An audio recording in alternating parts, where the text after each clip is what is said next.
gentlemen, you heard it here, Season 1, Episode 7. I'm your host, Ben Eddy, and today we have a very special guest with us, Mr. Spencer McGuire. So you want to tell us a little bit about yourself and what you do? Well, first of all, thank y'all for having me out, and really appreciate it. But if we want to dive into what I do, a whole lot of nothing. But no, like you said, I'm Spencer McGuire. Me and my wife and family, we have about a 25 to 30 head sow herd. Go McGuire Livestock. Just mainly focus on raising show pigs for for people in and around the Oklahoma and Texas area. Do you want to know How long you been doing it? Oh boy, too long. No, I mean we've been doing it since I was when I was in high school. We started raising some back. I would say, probably late 2000s, or early 2000s and stuff. But as far as what we've really done in the past 5 years is when we've really kind of, I guess you'd say, tightened the hatches down a little bit and dove into it a little harder. What breeds do you guys kind of primarily focus on? Well, crossbreds mainly, belts, belts and blues. We've had a lot of success in the blues over the years, the past few years. We try to calve a couple of them, the minor breeds, because in my opinion, when I'm going looking for pigs and stuff, it's it's always nice to have a little bit of diversity whenever you go to somebody's farm. So we try to do that. Not always the most successful. I really like the Chester's deal, and I have owned, I guess, 4 Chester gilts in the last couple of years, and I have got 0 Chester litters. So obviously, I'm not a very good Chester breeder, but mainly crossbreds is what we focus on. And always if you can have belts always sell, and that's what keeps the lights on around our place. So obviously the trends have kind of changed since you first started out. How would you say that those trends have changed? So I think the deal is the trends have changed in terms of what we're looking for. But I mean, I do feel there are certain things that good livestock's always good livestock. Yeah. It just may look different. Yeah. So I can back whenever I was in y'all's shoes and I was I was showing and stuff, that pig would not be very relevant today. So in terms of just the top and kind has changed. Like I said, there's always been good ones. We've just kind of we've went through up and down and side to side and kind of got there. But I will say that the fads and stuff are definitely they come and go. Just good livestock though has always been something, in my opinion, has always been around. Yeah. Regardless, we can all have our differences on what they need to look like, but I feel like a good one's a good one, regardless of color, type, or kind. Yeah. What would you say kind of separates, Oklahoma's breeding standards compared to some of these other states that you've gone to? Everybody always talks about how hard Oklahoma is at these shows and stuff. How would you say that some of our pigs are better than other states? I don't know that once again, I can't sit there and say that we're better. Yeah. But I do think that our from an Oklahoma, Texas breeder standpoint, their focus point is probably more it's always going to be show ring oriented. Mm-hmm. If just my wife is from Delaware, so just in a brief tidbit of last year we went out and seen her folks and stuff and got on a plane there, and they's like, "Oh, you raise pigs." Well, they automatically assume that we're raising production type pigs, and that's first and foremost, that's not what we're doing. We're raising show projects, because there's nobody can afford to do this stuff whenever you go and how much semen costs these days and stuff to try to sell a show pig in a market setting. They don't pencil. So So as far as like going back to that, like there's, I honestly couldn't even tell you, like in terms of like what that, what are you laughing about? Everybody's laughing at us. So obviously with the new trends and stuff, people are starting to fit on pigs. What's kind of your opinion on that? Ooh. My opinion is I don't necessarily like it. Yeah. Because it don't really fit me. I'm a big guy, and I wish we could just put a rule on it and be like, let's start doing it when they weigh like 250 pounds. Yeah. Because then I can get around a 250 pounder. I don't have to get quite as low, but like we've been going to these jackpots here recently. We started showing these things when they was weighing 70, 80 pounds, and it's rough on a big guy like me. Yeah. I need some guys like you around, to help me do that stuff. But as like, I think I'm not going to be like sit here and say, oh, I'm not going to do it, because that's what it's taken. That's what we're going to try to do. Yeah. Am I the best? Absolutely not. There's tons of other people out there that are good at what they do. I will say that a bad fit job looks bad. Yeah, it looks bad. So, it's always interesting to go to a show and you see a couple of where they've got the black and the white brush confused, and we've got some smoky gray legs on a Yorkshire pig out there. But I will, like I said, I don't have any, do I wish we didn't do it? Yeah, because it saved me a lot of time and money and headache and it's a pain. Yeah. And boy, I hate when you get a brush mixed up. Yeah. Yeah, nobody likes to see a black stripe or a white belt on a pig. No, and then I deal with my little girl. She's 5, so like you trying to tell a 5-year-old like don't get up against that black pig. It's like that's like the turd in a punch bowl at Christmas. That ain't gonna go over too well.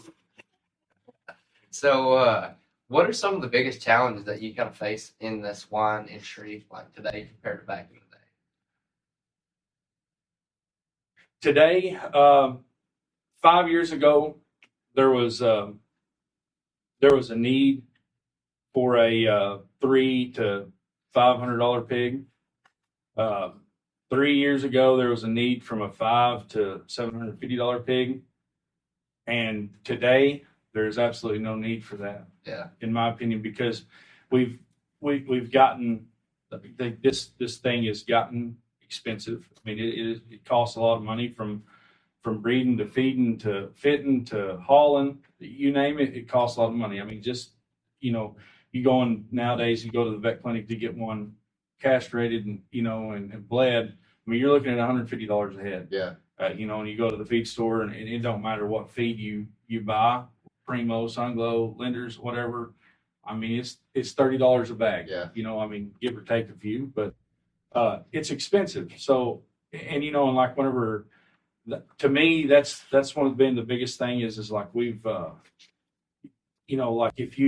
I've always talked about it. Like if you have 60 head of pigs, and we go through there, and everybody would love to sell 60 if you raise 60 of them.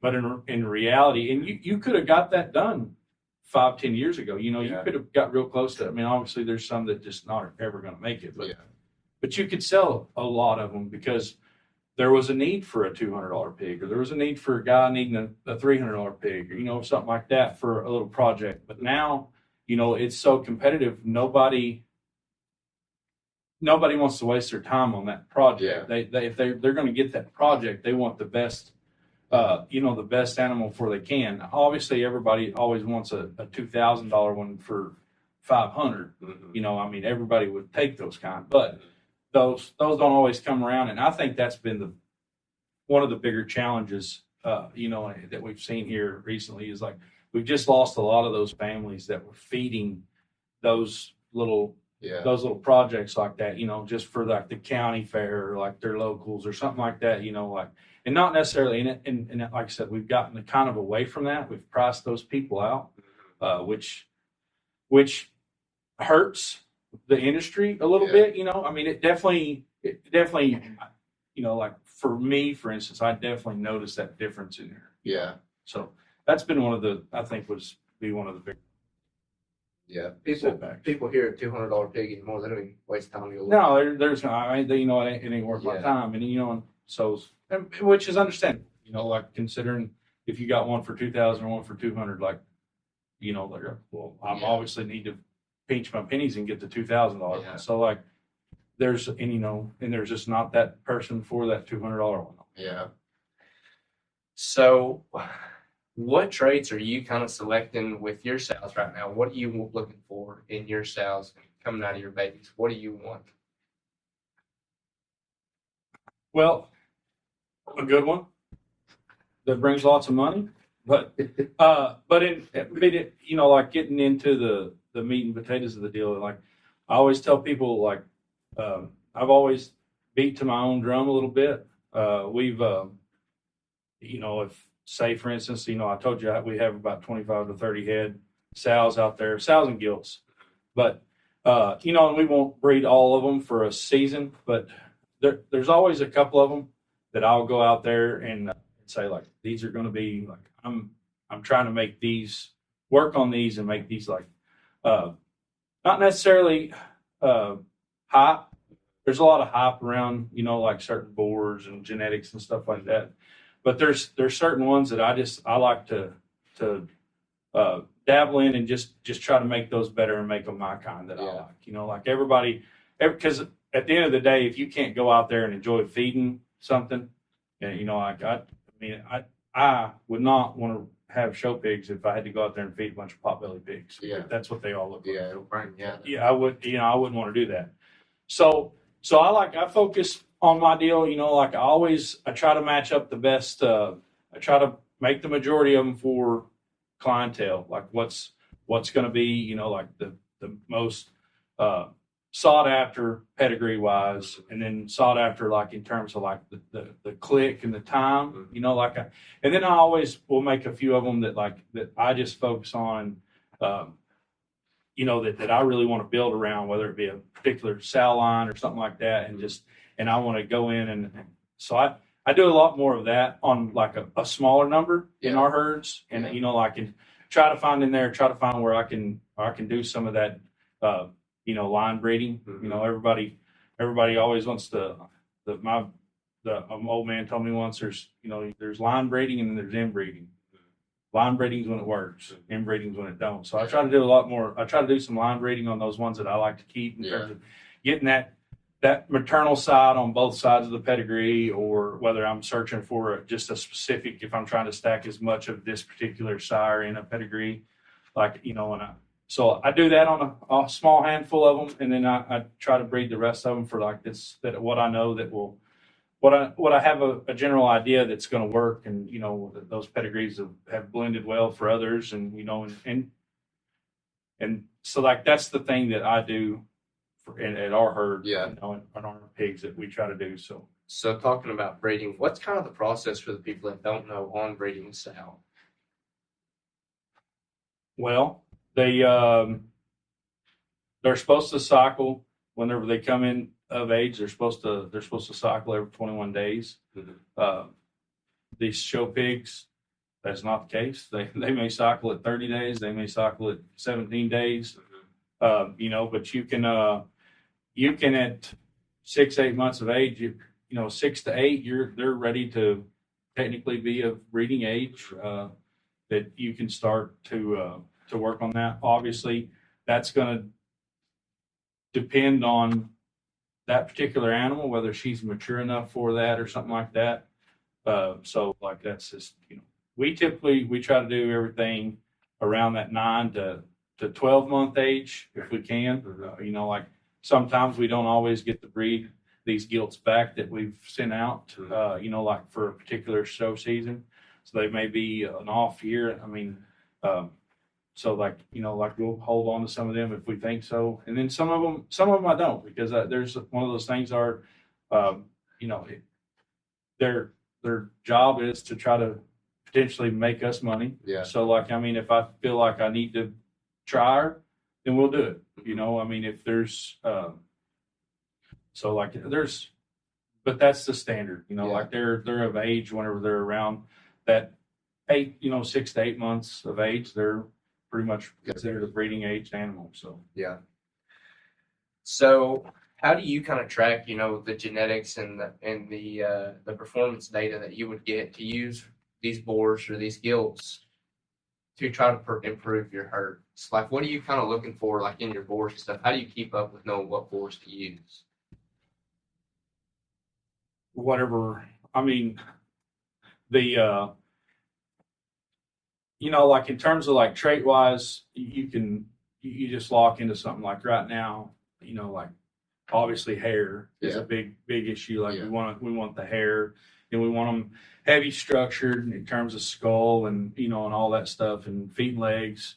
So like you look for those, but I would say the driving force of what most of that is, it's going to be genetics, and it's going to be the price tag of what a particular boar has brought.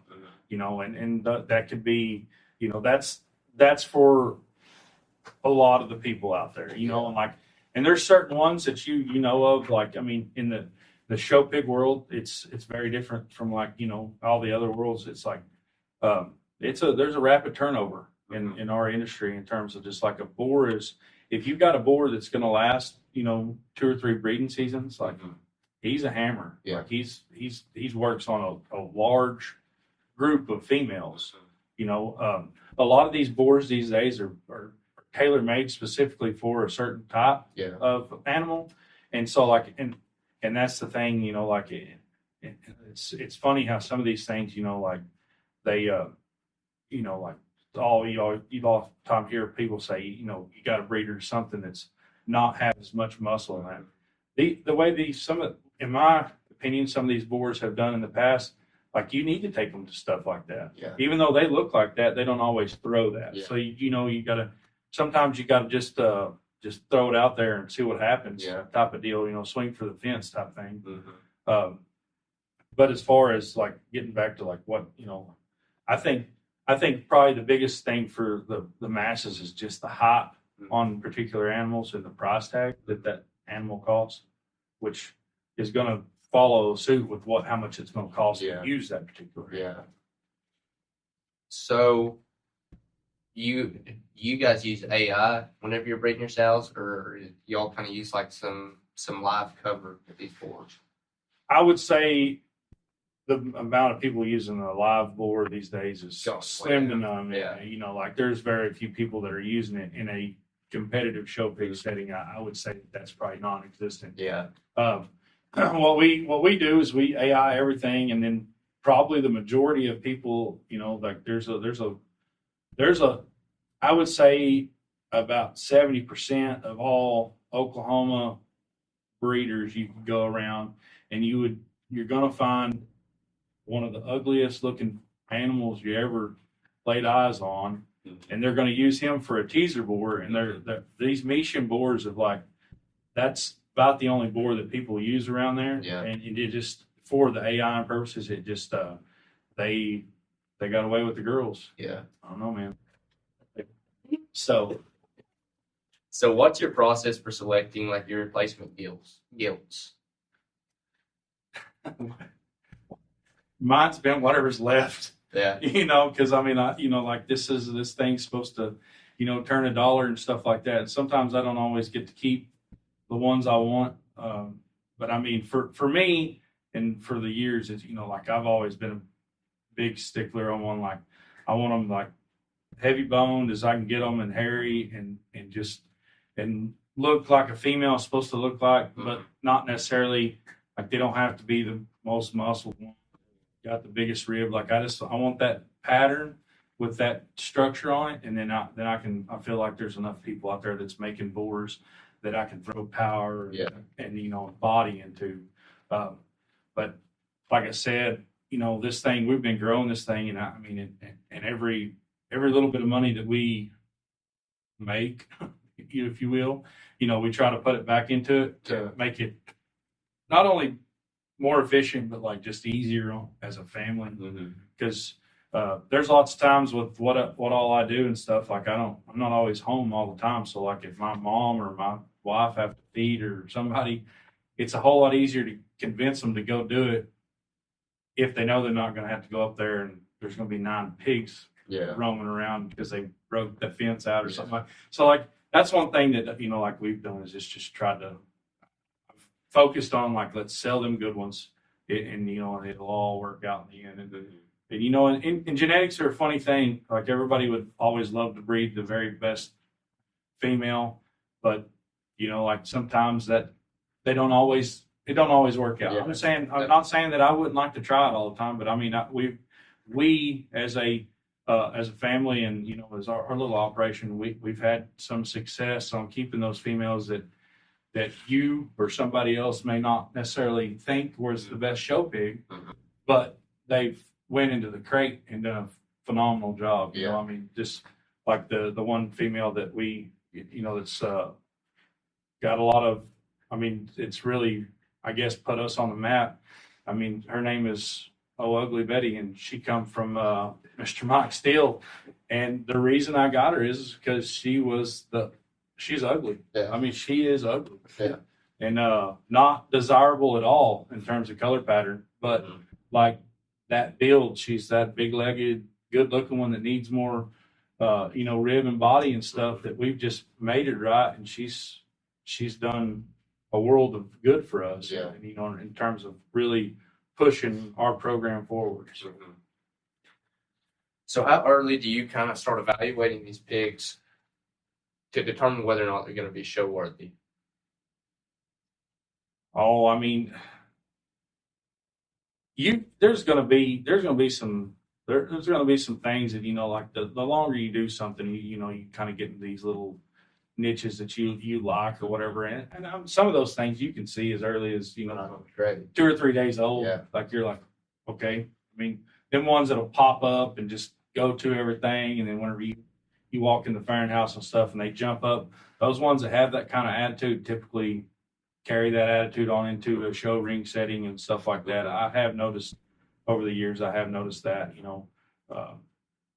but I would say, I mean, typically they're gonna start sorting themselves out at around that 5 to 6 weeks old range. You're gonna be like, okay, that one's probably gonna make it. This one's probably not. And then everything, I mean, the cream will rise.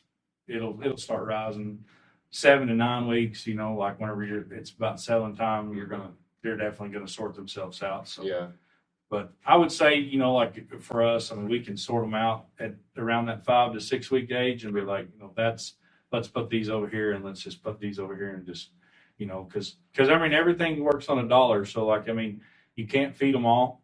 Like we're pretty hard about calling them down and making sure that, there's someone that may miss through the cracks, but at the end of the day, I mean, it's all that stuff. Everything costs money. And so like if you're, whenever you just gotta make the calls, and sometimes it'd be nice if I could wait till everything's 12 weeks old and all that, but it's not economical. So yeah. So what's been kind of your biggest accomplishment so far being a pig breeder? I don't know about the pig breeder. I mean, I do have a wife and 2 little girls, so that's a better deal than the pig breeder. But I mean, like I said, the gilt with that Mike Steele gave us or sold us there, that ugly. She raised the 4th overall there at OIE. That same sow, she's put several pigs in the cell in like San Antonio there that same year. That litter, that was a very good litter. That gilt went on to sell for $30,000 there to the boys up north at Tres Amigos, and she is cutting a swath for them. I mean, I think her first litter, for them, and this is where I may be a little different. Like I feel that's a better accomplishment, selling that thing, and then she's going on to breeding and doing what she's supposed to do. But in her first litter, she sold a boar for $95,000, and then she sold her litter up to that because they kept 2 gilts, I believe 2 gilts in that one male pig. That they had made like $28,000 on the pigs that they sold out of that litter, and then they sold that boar pig for like $95,000. And then they just recently, she had another litter, and they sold one for like I think 45,000 at PT here a while back out of the same style. So like that's been to me that's more of a like that's something better than me just raising one. I mean, she's raising a bunch now. Yeah. And then like this year's been a very, very good year to us. I mean, we sold, we had a pig we sold at PT for 25,000. That's going on and doing what he's supposed to do. We sold, we had the lead off pig there at Holy Smokes this year.